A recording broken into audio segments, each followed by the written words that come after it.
The morning sun rose over New Haven just like it had for the past 3 years. The colony sprawled across the Green Valley, a mix of prefabricated buildings and newer structures built from local materials. Children laughed as they ran to school. Farmers checked their crops. Everything was normal. Dae-jung stood in his office, looking out at the colony he helped build. He was a tall man with graying hair and calm eyes. As administrator, he handled everything from trade disputes to water distribution. It was usually boring work. He preferred it that way. His communicator beeped. "Sir, we have unknown ships approaching." Taemin's voice came through. The security chief sounded tense. Dae-jung walked quickly to the command center. Taemin was already there, staring at the displays. 3 ships hung in orbit, dark and angular. They looked like insects made of metal. "Vrex," Taemin said quietly. "I checked the database. They're raiders. They take hostages and demand ransoms." "Have they contacted us?" Dae-jung asked. "Just now. They want to talk." The screen flickered. A Vrex appeared, its insect-like face filling the display. Multiple eyes stared at them. Mandibles clicked together as it spoke through a translator. "Human colony. You are on Vrex territory. You will leave within 2 cycles of your planet's rotation. This is not negotiable." Dae-jung kept his voice steady. "This world was unclaimed when we arrived. We checked all records. We filed proper territorial claims with the Galactic Council." The Vrex clicked its mandibles in what might have been laughter. "The Council recognizes our claim. Your records are incomplete. Leave or face consequences. We need time to verify this," Dae-jung said. "Evacuating a colony requires preparation. Give us a week to check with the Council. We need time. Give us a week. Give us a week to check with the Council." The Vrex cut the transmission without answering. Taemin immediately started pulling up files. "Sir, I'm checking now. There's no Vrex claim on record for this system." "I know," Dae-jung said. "They're lying. Contact the Council. Get confirmation." Across the colony, life continued. At the primary school, Hana sat at her desk, drawing pictures of the strange plants she'd seen on a field trip. She was 8 years old, with long black hair tied in a ponytail. Her mother, Yuri, worked in the agricultural center, developing crops that could grow in New Haven's soil. Hana didn't know that 3 ships hung in orbit above her. She didn't know about the Vrex or their demands. She was drawing flowers. The teacher, an older woman named Mrs. Kim, called for recess. 20 children rushed outside to the playground. They played games, climbed on equipment, and chased each other around. Guards watched from a distance, but there had never been trouble. That changed in an instant. The Vrex transport dropped from the sky with shocking speed. It landed at the edge of the playground before anyone could react. The rear door opened. 4 Vrex soldiers rushed out, moving on 6 legs with terrible speed. Mrs. Kim screamed, "Children, run! Get inside!" The kids scattered in every direction. Guards started running toward the playground, weapons drawn, but the Vrex were faster. They moved through the panicking children, like hunters, ignoring most of them. They grabbed Hana. She screamed as chitinous claws wrapped around her.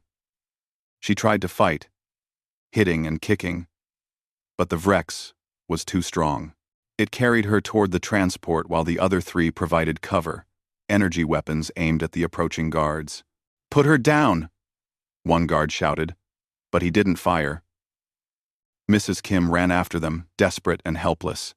"Let her go. She's just a baby." The Vrex ignored her. They climbed into the transport with Hana still struggling in their grasp. The door sealed. The transport lifted off, rising into the sky before anyone could stop it. The whole thing took less than 30 seconds. Alarms blared across the colony. Taemin's communicator exploded with reports. Unknown craft landed at the school. They took a child. One of ours. Dae-jung felt his stomach drop. "Who?" "Hana. Yuri's daughter." They found Yuri in the agricultural center. 2 security officers had to tell her 3 times before she understood. Her daughter was gone, taken by aliens. Her face went white. Then she started shaking. "Where is she?" Yuri demanded. "Where did they take her?"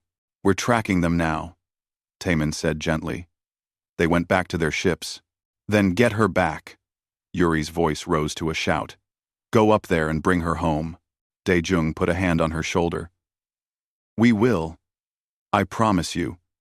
We will get her back." The Vrex transmission came an hour later. The same insect face appeared on screen, but this time, it held Hana in front of the camera. She was crying, terrified, but appeared unharmed. "Humans of New Haven," the Vrex said. "You have 48 of your hours to evacuate this world. Every person must leave. If you comply, the child will be released unharmed. If you refuse, she dies.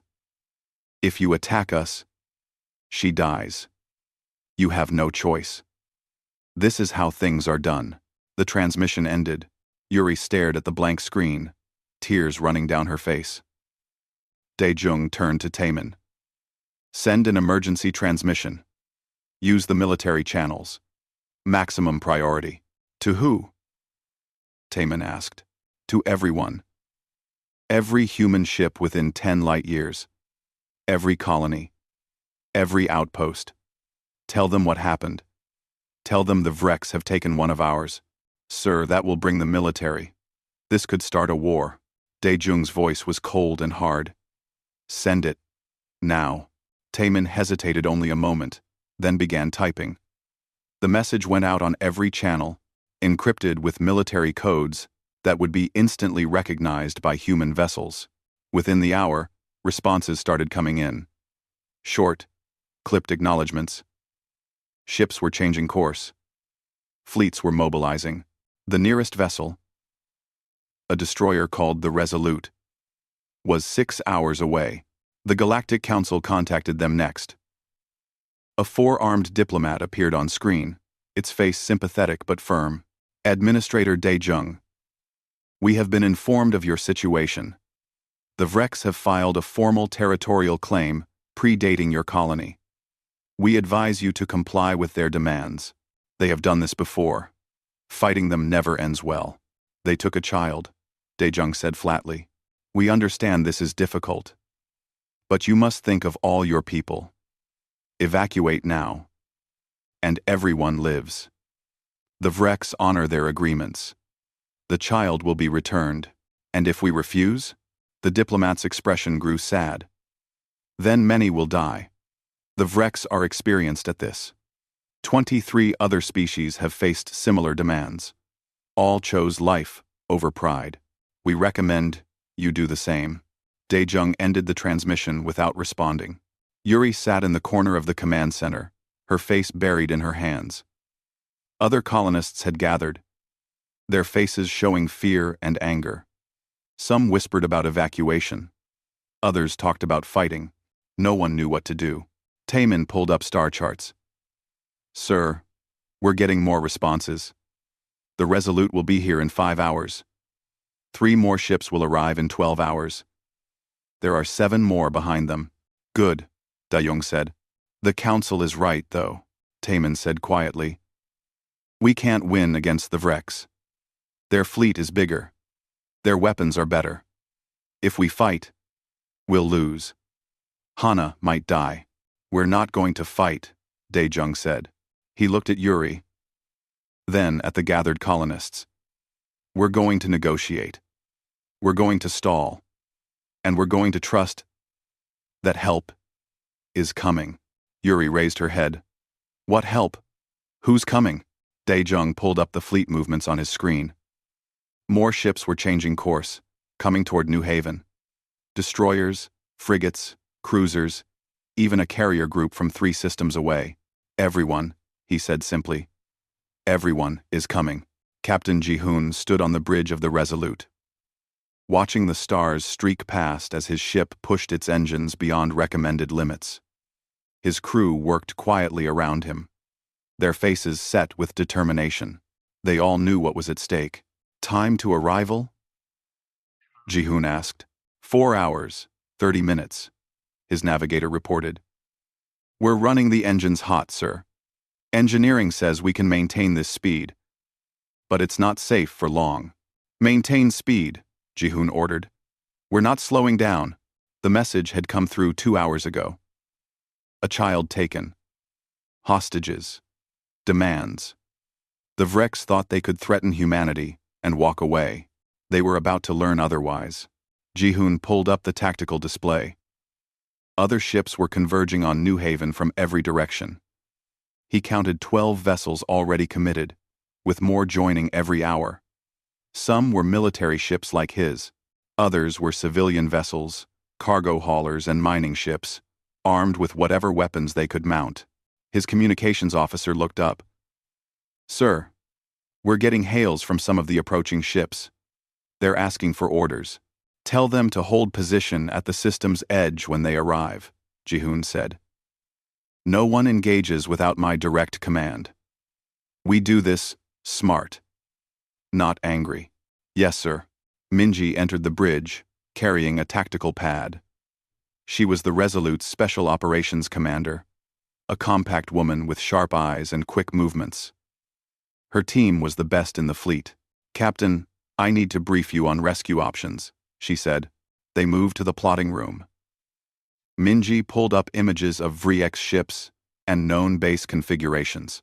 The Vreks are holding the girl on one of their vessels, we think. They might have moved her to that asteroid field near the colony. It's their standard procedure. They fortify a position and wait for compliance. Can we get her out? Ji-hoon asked. Maybe, probably. But we need intelligence first. I need to know exactly where she is, how many guards, what kind of defenses. Going in blind gets people killed. Ji-hoon nodded. When we arrive, you'll have access to all our scanning capabilities. Find her. Then, we plan. And if the council interferes, they won't like what we're doing. But they won't stop us either. No one stops us when it comes to our kids. On New Haven, the hours crawled past. Yuri sat in the command center, refusing to leave. She stared at the screen, where her daughter's terrified face had appeared. Other colonists brought her food, but she didn't eat. They offered comfort, but she didn't respond. Daejung sent another transmission to the Vreks, requesting a negotiation. They ignored it. He sent another, offering to discuss terms. Still nothing. The Vreks were confident. They'd done this before. They knew how it ended. Taemin monitored the approaching ships. Sir, the Resolute just entered the system. They're not slowing down much. They'll be in orbit in 20 minutes. Good. Prepare a secure channel. I'll brief Captain Ji-hoon personally. Everyone. Semyon. Ji-hoon. The Resolute dropped out of FTL travel with a burst of exotic radiation. The massive destroyer took up position above New Haven, its weapons systems online and scanning. The Vreks ships noted its arrival but didn't react. One human ship meant nothing to them. Then 3 more arrived. Then 2 more. Then 4 at once. Ji-hoon contacted Daejung immediately. Administrator, this is Captain Ji-hoon of the Human Defense Fleet. We received your message. Tell me everything. Daejung explained the situation quickly and precisely. The false territorial claims. The snatch and grab at the school. The 48-hour deadline. The council's advice to evacuate. How much time left? Ji-hoon asked. 26 hours. Good, that's enough. I'm sending down my intelligence officer, Saman. She needs to interview everyone who saw the grab, everyone who's had contact with the Vreks. We need to understand how they think. Saman arrived on the colony within the hour. She was a slim woman with glasses and a gentle manner that put people at ease. But behind those glasses was a mind that understood alien psychology better than almost anyone in human space. She interviewed Mrs. Kim first, asking detailed questions about the Vreks soldiers, how they moved, how they chose Hana specifically, what they did and didn't do. They were selective, Mrs. Kim said, still shaken. Interesting. Salmon made notes. They researched beforehand. They picked the administrator's goddaughter. Maximum emotional impact. She interviewed the guards next, then watched security footage of the snatch dozens of times. She studied Vrek's culture files, reading reports from the 23 other species that had faced similar situations. Finally, she sat down with Yuri. I know this is hard, Salmon said gently. But I need you to tell me about Hana. What she's like. How she handles stress. Yuri's hands shook. She's brave. Braver than me sometimes. She doesn't panic easily. When she fell and broke her arm last year, she didn't even cry. She just walked to me and said it hurt. That's good. That will help her now. Will it? Yuri's voice broke. She's 8 years old. She's surrounded by monsters. How does being brave help against that? Salmon took Yuri's hands. Because your daughter isn't alone. Right now, there are 12 ships in orbit. By tomorrow, there will be 30. By the deadline, probably 50. Every single one of those ships is here for Hana. Do you understand? 50 warships, thousands of personnel, all converging on this system, because one little girl needs help. Yuri stared at her. Why? Most of them don't even know her. Sparted. They don't have to. She's ours. That's enough. On the Vrek's command ship, the leader watched the human vessels gathering with growing unease. This wasn't normal. Species didn't fight over hostages. They negotiated. They complained. They paid ransoms or evacuated. They didn't bring warships. Contact the humans, the Vrek's commander ordered. Remind them of the consequences. The transmission went out. The same threats. The same demands. But this time, the response was different. Ji-hoon appeared on screen, his uniform crisp, his expression cold. The bridge of the Resolute hummed with activity. This is Captain Ji-hoon of the Human Defense Fleet. We've received your demands. Here is our response. You have 24 hours to return the child, unharmed, to New Haven. If you comply, we will allow you to leave this system peacefully. If you refuse, there will be consequences. The Vrek's commander's mandibles clicked in what might have been amusement. You threaten us? You are outnumbered. Our fleet is larger. Our weapons are superior. And we hold your child. You have no leverage. We have all the leverage we need, Ji-hoon said. You took one of ours. We're taking her back. This is your only chance to do this peacefully. You risk war for one small life? This is irrational. The Council has already advised you to evacuate. Every other species makes the logical choice. Why not you? Why not you? Ji-hoon leaned forward. Because you don't understand what you've taken. That little girl? She's not just one life. She's someone's daughter. Someone's friend. Someone's future. She belongs to us. And we protect what's ours. The transmission ended. The Vrek's commanders studied the tactical display. More human ships were arriving every hour. They were positioning themselves carefully, surrounding the Vrek's fleet. No weapons were firing yet, but targeting solutions were active. The humans were preparing for combat. They're bluffing, one Vrek's officer said. They won't attack. The risk is too great. Maybe, the commander said. Move the child to the asteroid base. Fortify our position. If they want to fight, we'll make them pay for every meter. Aboard the Resolute, Minji studied new scans of the asteroid field. Salmon sat beside her, analyzing Vrek's tactical patterns. They'll move her soon, Salmon said. To that asteroid. It's what they always do. Fortified position. Clear fields of fire. Easy to defend. Can we get her out? Ji-hoon asked. Minji pulled up schematics.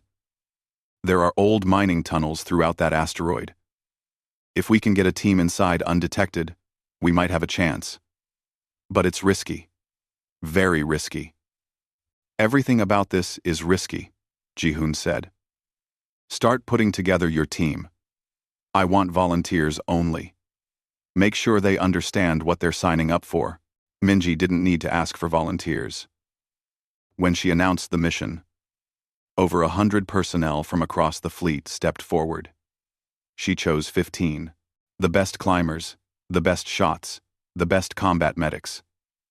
Among them was Byung-hoon, a veteran Marine with 20 years of experience. You sure about this, old man? Minji asked him. Byung-hoon checked his weapons with practiced ease. The deadline ticked down. 24 hours became 18. Then 12. The human fleet continued to grow. The Vreks continued to fortify. And somewhere in that asteroid, a little girl waited for rescue, not knowing that half the human military was coming for her. The Galactic Council chamber filled with representatives from 40 different species. They watched the situation at New Haven with growing concern. Holographic displays showed the human fleet growing larger by the hour. What had started as a simple hostage situation was turning into something unprecedented. A counselor from the Thalarian Empire spoke first. Its voice translator made its clicking sounds into words. The humans are acting irrationally. They should evacuate. Why do they risk so many for so few? For one, another counselor corrected. They risk thousands of lives for one child. Exactly my point. It makes no sense. The Vreks have done this successfully for decades. Every species complies. Why not the humans? A reptilian delegate leaned forward. Perhaps we should study their culture more carefully. My analysts have been reviewing human behavior patterns. There's something about their family structures that differs from most species. All species value offspring, the Thalarian said dismissively. The humans are not unique in this. No, but the intensity is different. Look at their history. They have documented cases of individuals sacrificing themselves for children they never met. They have entire organizations dedicated to child welfare. Their laws place child protection above almost everything else. The chamber fell quiet as they studied the data. Human ships continued to arrive at New Haven. The fleet now numbered 38 vessels, with more coming. This could destabilize the entire sector, someone warned. If fighting breaks out, trade routes will be disrupted. The Vreks might call for aid. Other species might get involved. Then we must convince the humans to stand down. The lead counselor decided. Send our best negotiator. On the Vreks asteroid base, Hana sat in a small room with smooth metal walls. They hadn't hurt her, but she was terrified. The Vreks guards were alien and frightening, with their clicking mandibles and too many eyes. They tried to speak to her through a translator, but she didn't respond. One guard was different from the others. Smaller, younger maybe. It brought her a blanket when she shivered. It didn't try to talk. It just left small things for her. A cup of water. A piece of something sweet. Hana watched this guard carefully. It seemed less scary than the others. Why are you doing this? She finally asked. The guard's translator clicked. Doing what, small human? Being nice to me. The guard was quiet for a moment. You are young. You did nothing wrong. This is not your fault. Are you going to let me go? I cannot. I have orders. Hana pulled the blanket tighter around her shoulders. My mom is probably really worried. Yes, probably. Do you have a mom? The guard's antennae twitched. I had a queen. She is dead now. I'm sorry, Hana said quietly. The guard seemed surprised by this. It stayed a moment longer, then left to continue its patrol. In the command center of the asteroid base, the Vreks commander reviewed the tactical situation with growing unease. The human fleet had grown to 42 ships. They were maintaining position just outside weapons range, but their targeting systems were active. Every Vreks vessel was locked and tracked. They are preparing to attack, one officer observed. Let them, the commander said, though it felt less certain now. We are fortified. They will lose many ships trying to breach our defenses. Eventually, they will see reason. A transmission came through, not from the humans, but from the Galactic Council. The commander accepted it. A distinguished-looking alien appeared on screen. It had soft features and a calm demeanor, carefully designed to be non-threatening to most species. Commander, I am Mediator Trell of the Galactic Council. I am here to help resolve this situation peacefully. There is nothing to resolve, the commander said. The humans need only evacuate the colony. Then all will be well. The humans are not going to evacuate. Surely you see this now. Their entire fleet is mobilizing. This is becoming a major incident. Then they are fools. We have the child. If they attack, she dies. They know this. Mediator Trell's expression became serious. Commander, I don't think you understand the situation. The humans are not like other species. They have different values when it comes to their young. All species value offspring. Not like this. I have studied their history. They have a concept they call no child left behind. It's not just a saying. It's a fundamental principle. They will sacrifice strategic positions to recover wounded soldiers. They will risk billions in resources for a single, lost child. This is not weakness. This is how they're built. The Vrex commander's mandibles clicked in irritation.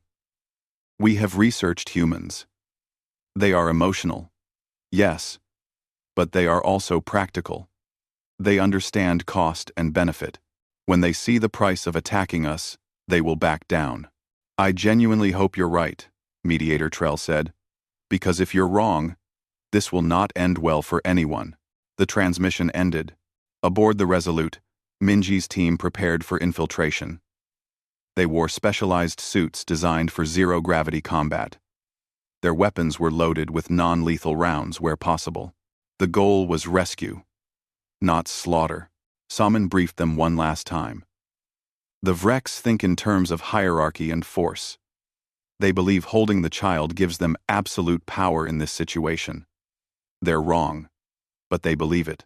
This makes them overconfident. Use that. Byung-hoon checked his gear. What about the kid? How's she holding up? We got a brief visual an hour ago.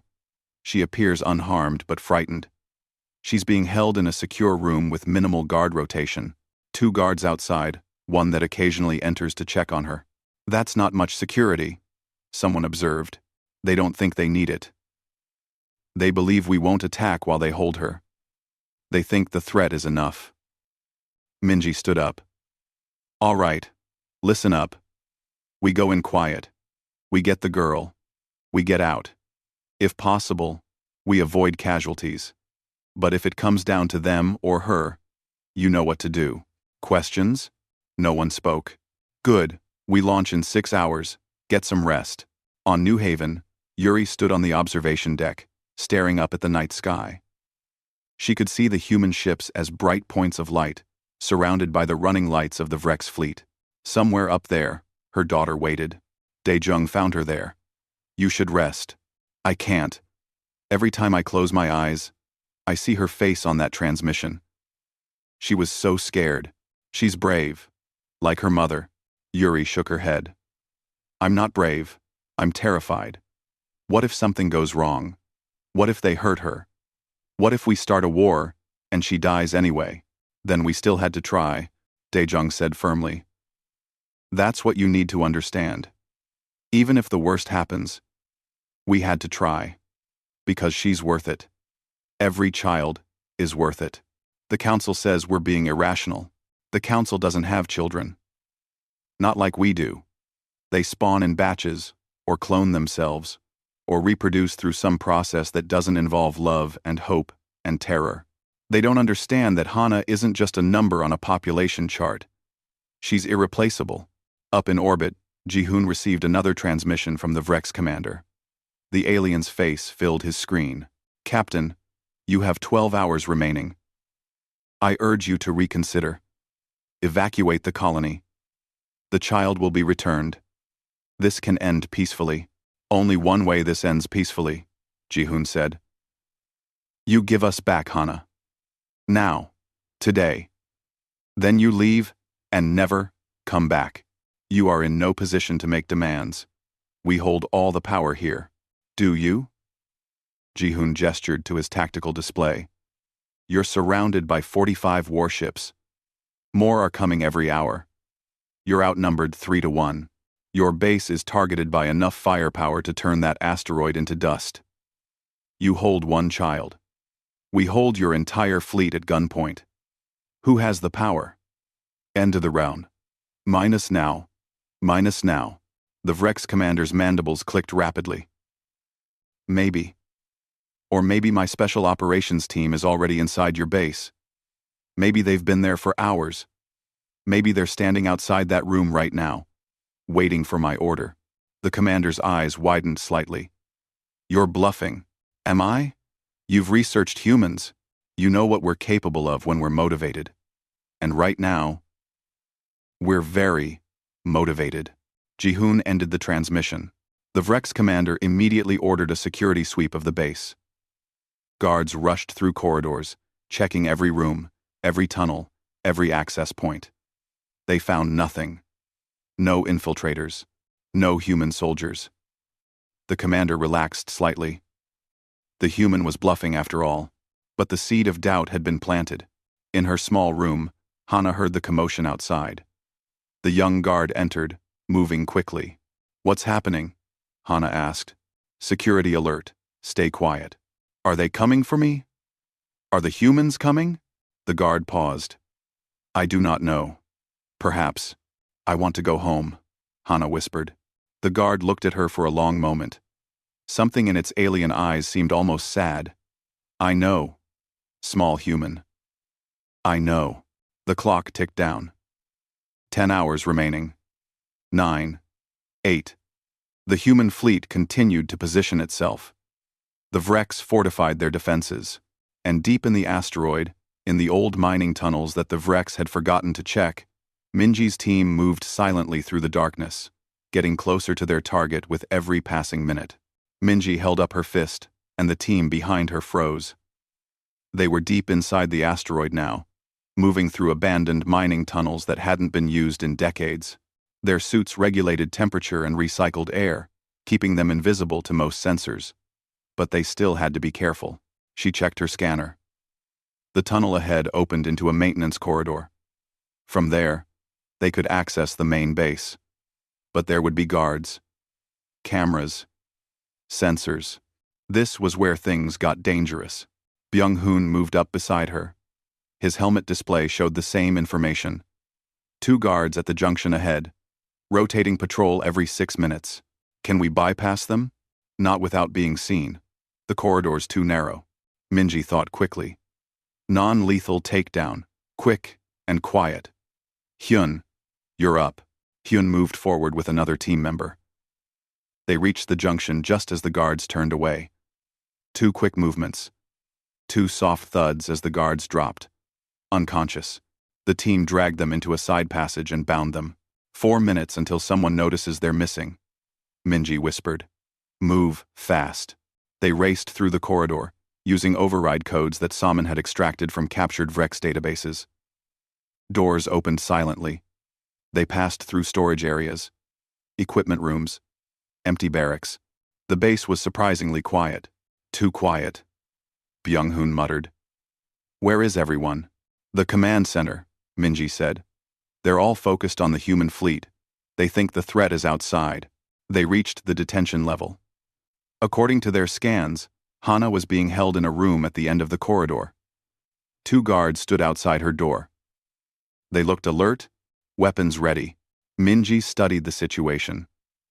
A straight assault would work, but it would be loud. Alarms would sound. They needed quiet for as long as possible. I have an idea, one team member said. What if we trigger a false alarm on the other side of the base? Draw them away. Too risky. They might move the girl. Byung-hoon pointed to a ventilation shaft. I can get above them. Drop down behind while you come from the front. Pincer movement. Pincer. Byung-hoon. Pincer movement. Minji nodded. Do it. 30 seconds. Byung-hun climbed into the shaft with practiced ease despite his age. The shaft was cramped and dark, but he'd been in worse places. He crawled along until he was directly above the guards, then waited. Minji counted down silently. She stepped into the corridor. The guards saw her immediately and raised their weapons. But Byung-hun dropped from above at the same moment, landing between them. His elbow struck one guard's neck. His leg swept the other guard's feet. Both dropped before they could fire. The team rushed forward. Hyun placed charges on the door lock. A soft, fizzing sound, and the door clicked open. Inside, Hana sat on a small bed, wrapped in a blanket. She looked up as the door opened. Eyes wide with fear, Minji pulled off her helmet. Hana? We're here to take you home. The little girl stared at her. That's right. Your mom sent us. Well, kind of. Actually, everyone sent us. But we're here now. And we're going to get you out. Hana stood up slowly. The guards will come. Let them, Byung-hun said. We're ready. Just then, the young Vrex guard from earlier entered through a side door. It saw the human soldiers and froze. Its weapon was holstered. For a long moment, nobody moved. Hana stepped forward. Don't hurt him. The guard's translator clicked. I came to check on her. I heard sounds. Minji's hand stayed on her weapon. Are you going to alert the others? The guard looked at Hana. Then at the unconscious guards. Then at the heavily armed humans. No. I will not. Why not? Because she is just a child. This was wrong from the beginning. I see that now. You could die for helping us, Minji said. I know. But some things are more important than following orders. Minji made a decision. Then, you're coming with us. If you stay, they'll kill you anyway for letting us take her. Can you walk? The guard seemed surprised. You would save me too? You helped her. That earns you a chance. Now move. Alarms suddenly blared throughout the base. Red lights flashed. Someone had found the unconscious guards. So much for quiet, Byung-hun said. Time to go loud. Everyone. Combat formation. Protect the girl. They moved back through the corridors at a run. Vrex soldiers poured from side passages, weapons firing. The human team returned fire, their shots precise and controlled. They weren't trying to kill, just suppress and move. A blast took down one team member. Unha, the medical officer, dragged him to cover, while the others provided covering fire. He's hit bad. We need to move faster. Minji grabbed her communicator. Resolute, this is ground team. We have the package. Repeat. We have the girl. But we're pinned down. We need extraction now. Jahoon's voice came back immediately. Acknowledged. Beginning assault run. Get to the surface. We'll clear a path. Outside the asteroid, the human fleet suddenly came alive. 45 ships opened fire simultaneously, targeting Vrex vessels with precise strikes. They didn't destroy the ships, but disabled engines, weapons systems, communications arrays. The Vrex fleet was crippled in seconds. The Vrex commander stared at his tactical display in disbelief. Impossible. They're firing while the child is still inside the base. They must have her. An officer said. Their ground team succeeded. Jun speaker sis. They 7D'd. Then stop them. All forces to the detention level. Kill the humans. Recover the child. But it was too late. Minji's team had reached the old mining tunnels. They raced through the darkness. Hana held securely in Byung-hun's arms. The wounded soldier was carried between two others. The young Vrex guard ran with them, its 6 legs keeping pace. Explosions rocked the asteroid. Hyun had placed charges throughout their route, collapsing tunnels behind them. It wouldn't stop the Vrex long, but it would slow them down. They reached the surface just as a human shuttle screamed down from orbit, engines burning bright. It landed hard. Rear door already opening. Go, go, go, Minji shouted. The team piled into the shuttle. Byung-hun set Hana down gently, then turned back to provide covering fire. A Vrex blast caught him in the shoulder, spinning him around. He fell hard. Byung-hun. Minji grabbed him and dragged him toward the shuttle. Vrex soldiers poured from the base entrance. Energy blasts lit up the asteroid's surface. The shuttle's weapons opened up, laying down suppressing fire. Minji got Byung-hun inside, and the door sealed. The shuttle lifted off immediately, accelerating hard. Vrex fighters launched to pursue, but human interceptors were already there. A brief, brutal dogfight erupted. The human pilots were better. Within minutes, the Vrex fighters were disabled or destroyed. The shuttle docked with the Resolute. Medical teams were waiting. They took Byung-hun and the other wounded soldier immediately. Unha went with them, still working on stabilizing their injuries. Hana stood in the shuttle bay, overwhelmed by the chaos around her. Then, she saw someone running toward her. Hana! Yuri's voice cut through everything else. Mom! Hana ran to her mother. They collided and held each other tight. Yuri was crying, laughing, shaking all at once. You're safe. Oh God, you're safe. I was so worried. I thought. I'm okay, Mom. The soldiers came. They saved me. Minji watched them for a moment, feeling something tight in her chest loosen. This was why they did this work.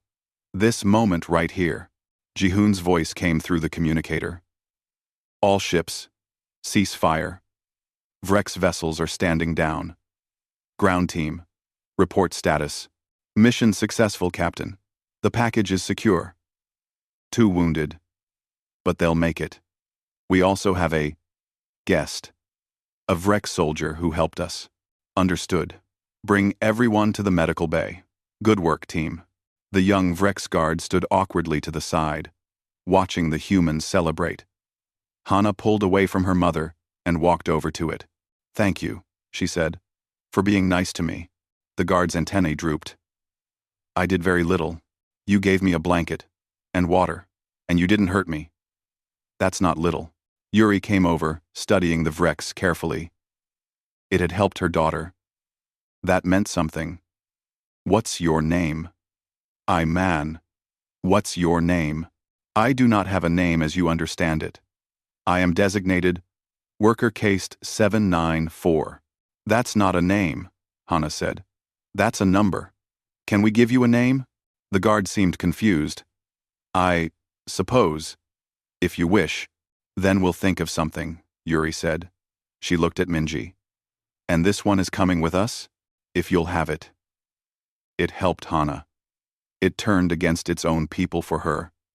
That deserves asylum. Then it has a home here, Yuri said firmly. Anyone who protects children is welcome among us. In the medical bay, Byung-hun was already awake and arguing with the doctors. I'm fine. It's just a shoulder wound. I've had worse. You've been shot with a plasma weapon, Yunha said flatly. You're staying in this bed until I say otherwise. Did we get her out? Yes, she's safe. With her mother. Byung-hun relaxed back into the bed. Good. That's good. Then he smiled. Guess I can still keep up with the young ones. Barely, Unha said. But she was smiling too. Up on the bridge, Ji-hoon received a transmission from the Vrex commander. The alien looked defeated. You have won, Captain. We surrender. We will leave this system and not return. Good choice, Ji-hoon said. And Commander, pass this message to your people. Humans protect our children. All of our children. If you ever threaten one of ours again, we won't be so gentle next time. The transmission ended. The Galactic Council chamber was filled to capacity. Representatives from every major species had gathered to discuss what they were now calling the New Haven Incident. Holographic displays, showed footage of the human fleet's assault, the precision rescue operation, and the overwhelming force that had been brought to bear over a single child. The lead counselor called the session to order.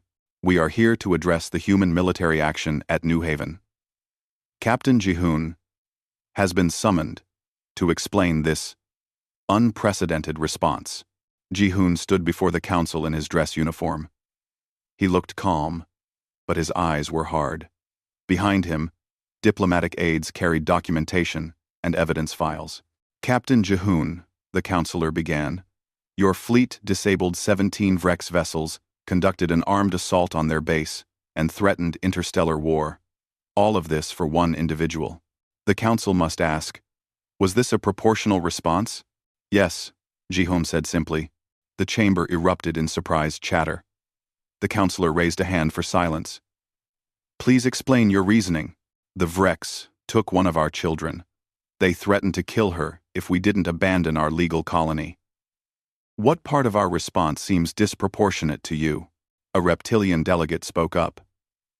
Captain, we understand emotional attachment to offspring.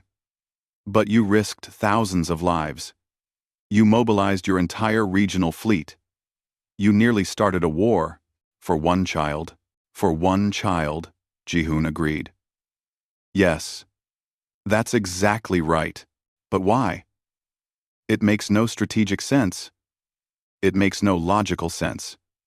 If we all responded this way to individual hostage situations, the galaxy would be in constant warfare. Asked. Arrow. Salmon stepped forward. She'd been brought as an expert witness. If I may address the council, I believe there's a fundamental misunderstanding here about human culture. The counselor nodded. Proceed. Salmon activated a holographic display. It showed data charts, cultural analysis, and historical records. Most species in this chamber reproduce through methods that create multiple offspring simultaneously. You spawn in clutches, or clone yourselves, or reproduce through hive structures. Individual offspring, while valued, are not unique. They can be replaced. We do value our young, a counselor objected. Yes, but not the same way. Humans typically produce one child at a time, occasionally two. Each child requires years of intensive care to reach maturity. Each one is genetically unique. Each one is irreplaceable. This creates bonds that are intense. She pulled up human historical records. In our past, we have documented countless cases of extreme sacrifice for children. Parents who died protecting offspring, strangers who risked their lives to save children they never met, entire communities that mobilized to find one missing child. This isn't weakness or irrationality. This is fundamental to who we are. But surely there are limits, another counselor said. Surely you understand cost-benefit analysis. We do, Jihoon said. We understand it very well, and we've decided that our children are worth any cost. That's not a failure of logic. That's a choice about values. The Thalarian delegate clicked its mandibles. But Captain, we reviewed your fleet movements. Within 12 hours of the incident, 47 ships had diverted course to New Haven. By the deadline, you had assembled enough firepower to level a small moon. How many personnel was that? How much did it cost in fuel, resources, and operational capacity? Approximately 8,000 personnel, Jihoon said. Cost estimates are in the documentation we've provided. It was expensive. Very expensive. Enda stated. Jihoon. And you believe one child was worth this expense? I know she was. And so did every single person who answered the call. We didn't order most of those ships to New Haven. They came on their own. Captains diverted from their patrol routes. Civilians armed their cargo ships. People volunteered knowing they might die. Because that's what you do for one of ours. Salmon pulled up more data. We've analyzed the response pattern. The first ship, the Resolute, was the closest military vessel. But look at the others. Cargo hauler from 3 systems away, mining ship that was supposed to be heading to port, even a passenger liner that changed course. None of them were ordered to help. They just came. Why? A counselor asked, genuinely confused. Because it could have been their child, Jihoon said. It could have been their daughter, their niece, their neighbor's kid. When one human child is threatened, we all respond.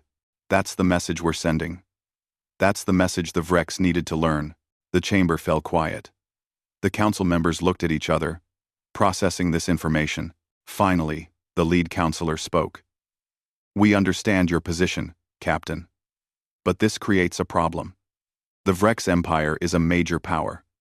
They are demanding reparations for the vessels you damaged. They want diplomatic consequences. Let them demand, Jihoon said. We'll pay for the ships we disabled. We'll even apologize for the inconvenience. But we won't apologize for protecting our child. And we won't promise not to do it again. You realize this could lead to war? Then there will be war. But I don't think it will. Because the Vrex learned something important. They learned that taking a human child hostage doesn't give them leverage. It gives them the full attention of the human military. And they learned that we're willing to back up our threats with action. Mediator Trell, who had tried to negotiate with the Vrex, spoke up. The captain is correct. I've received communication from the Vrex Empire. They are officially apologizing for the incident.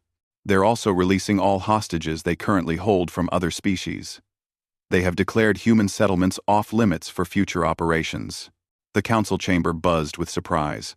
They're afraid, Salman explained. We showed them that the cost of threatening our children is higher than any ransom they might gain. We made it a losing proposition. That's not irrational. That's strategic deterrence. A delegate from a peaceful trading species spoke up. But Captain, what about the precedent this sets? What if every species starts responding with military force to every perceived slight? This wasn't a perceived slight, Jihoon said, his voice hard. And I'd like to point out that we went in with a rescue mission, not a massacre. We disabled ships rather than destroying them. We used non-lethal force where possible. We took prisoners alive. We even granted asylum to a Vrex soldier who helped us. We were angry, but we weren't cruel. The soldier who helped you, a counselor asked. What happened to it? It's on New Haven. Learning to live among humans. Hana named it Kisu, which means bright in Korean. It's working in the agricultural center now, helping Hana's mother with crop research. This caused another stir in the chamber. The idea of taking in an enemy soldier was unusual. It protected a child, Jihoon said simply. That earns respect, regardless of species. We judge people by their actions, not their biology. The lead counselor reviewed several documents, then spoke. The council has reviewed all evidence and testimony. We find that while the human response was extreme, it was not technically illegal under current galactic law. The Vrex did initiate hostilities with a kidnapping. The humans responded with what they considered appropriate force. The matter is settled. Actioned, however, the counselor continued. We must establish new protocols. Effective immediately. Human children are designated as protected individuals under galactic law. Any species that threatens or harms a human child will face immediate sanctions and possible military intervention, not just from humans, but from the council itself. Jihoon allowed himself a small smile. Thank you, counselor. One. Don't thank me. We're not doing this out of sentiment. We're doing it because we've seen what happens when someone threatens your children. We'd rather not see that again. The session ended. Jihoon returned to New Haven on the Resolute. The colony was celebrating when he arrived. The human fleet was still in orbit. But most ships were preparing to return to their regular duties. Daejung met him at the landing pad. Captain, I don't know how to thank you. What you did, what everyone did. It's beyond words. No thanks needed. We protect our own. That's not negotiable. They walked through the colony. Everywhere. People were rebuilding, celebrating, living. Children played in the streets. Among them was Hana, laughing with friends. The young Vrex, Kisu, stood nearby, watching the children with what might have been wonder. Yuri approached Jihun. Captain, I wanted to thank you personally. You brought my daughter home. She's a brave girl. She held up well. Because she knew people were coming for her. Because she believed we wouldn't abandon her. Yuri's eyes filled with tears. Every parent's worst nightmare is not being able to protect their child. You gave me mine back. That's everything. Jihun looked uncomfortable with the emotion. It's what anyone would do. No. Yuri said firmly. It's what humans do. And I'm proud to be one. No. Yuri said. It's no. No. Yuri said. Later, Jihun stood with Summon and Minji, looking up at the stars. The council is already getting reports, Summon said. Other species are reconsidering their own values. Some are questioning why they give in to hostage demands. Others are implementing new protections for their young. No teen. No teen. No teen. No teen. No teen. No teen. Good, Minji said. The Vrex released 43 hostages from other species, Summon continued. They're abandoning their entire hostage-taking strategy. One rescue operation. And we've changed their tactics across the galaxy. We didn't do it to change the galaxy, Jihun said. We did it for Hana. I know. But we changed it anyway. 6 months later, New Haven had grown. More colonists had arrived, attracted by the story of the colony that the entire human fleet had protected. Trade increased. Relations with other species improved. Even a few Vrex had requested to live there, drawn by the story of Kisu. Hana was back in school, doing well. She sometimes had nightmares about her captivity, but they were getting less frequent. She'd started teaching Kisu about human culture, and in return, Kisu taught her about Vrex history and biology. In the galactic databases, New Haven now had a special designation, a warning that appeared next to all human settlements. These people protect their own. Always. Daejung updated that entry one evening, adding one more line. We value every individual life. We will cross star systems to save one child. We will mobilize fleets for one person. We will never leave our people behind. This is not a threat. This is a promise. This is what family means to us. And across the galaxy, species read that message and understood. Humanity had shown them something important. Not just military strength, though they had that. Not just technological advancement, though they had that too. They had shown the galaxy what it meant to value every single life as irreplaceable. The Vrex Empire never took another hostage. Other raider groups added human settlements to their off-limits list, and human children played safely on 100 worlds, protected not just by their parents, but by the knowledge that if anything happened, everyone would come, the entire fleet, the whole community, everyone, because that's what family means to humans, and the galaxy had finally learned that lesson.